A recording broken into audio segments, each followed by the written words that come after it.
রাতভর ইসরায়েলের মধ্যাঞ্চলে গুচ্ছ বোমা ব্যবহার করে ব্যাপক হামলা চালায় ইরান। অন্তত ৮টি স্থানে বিস্ফোরক আছড়ে পড়েছে।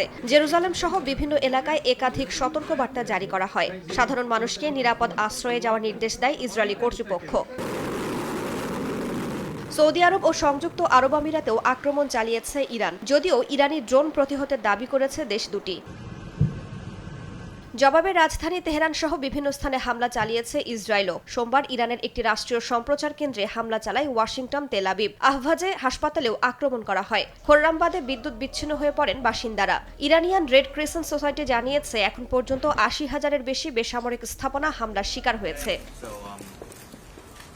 হরমুজ প্রণালীতে ইরানের প্রতিরক্ষা ঘাঁটিগুলো পুরোপুরি ধ্বংস না হওয়া পর্যন্ত যুক্তরাষ্ট্রের সামরিক অভিযান অব্যাহত থাকবে বলে জানিয়েছেন মার্কিন অর্থমন্ত্রী স্কট বেসেন্ট। এনবিসি নিউজকে দেয়া এক সাক্ষাৎকারে এই হুঁশিয়ারি দেন তিনি। এদিকে বিদ্যুৎ জ্বালানি অবকাঠামোতে হামলা হলে হরমুজ প্রণালী পুরোপুরি বন্ধ করে দেয়া হবে বলে হুঁশিয়ারি দিয়েছেন ইরানের সেনাবাহিনীর মুখপাত্র। বলেন, ইসরায়েলের পাশাপাশি মধ্যপ্রাচ্যের বিদ্যুৎ কেন্দ্র, জ্বালানি ও তথ্য প্রযুক্তি অবকাঠামোকে পাল্টা লক্ষ্যবস্তু করা হবে।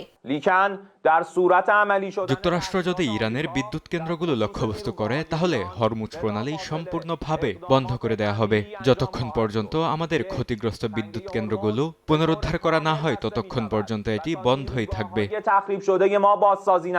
ইরানের পাশাপাশি লেবাননেও তীব্র আক্রমণ চালিয়েছে ইসরায়েলি সেনারা। হিজবুল্লাহর রকেট হামলার জেরে দেশটির দক্ষিণাঞ্চলে লিটানি নদীর একটি প্রধান সেতু ধ্বংস করেছে তারা। হিজবুল্লাহ সেতুটি ব্যবহার করত বলে অভিযোগ তেল আবিবের। চলমান সংঘাতের জেরে ইরানকে হরমুজ প্রণালী খুলে দিতে ৪৮ ঘণ্টার সময় বেঁধে দেন ট্রাম্প। শেষ হতে চলেছে সেই সময়সীমা। এর মধ্যেই বিশ্ববাজারে জ্বালানি তেলের দাম বেড়ে গেছে। এই প্রণালী দিয়ে অবাধ চলাচল নিশ্চিত করতে ২২টি দেশের একটি জোট গঠন করা হচ্ছে বলে জানিয়েছেন ন্যাটো মহাসচিব। রাইসা জান্নাত, সময় সংবাদ।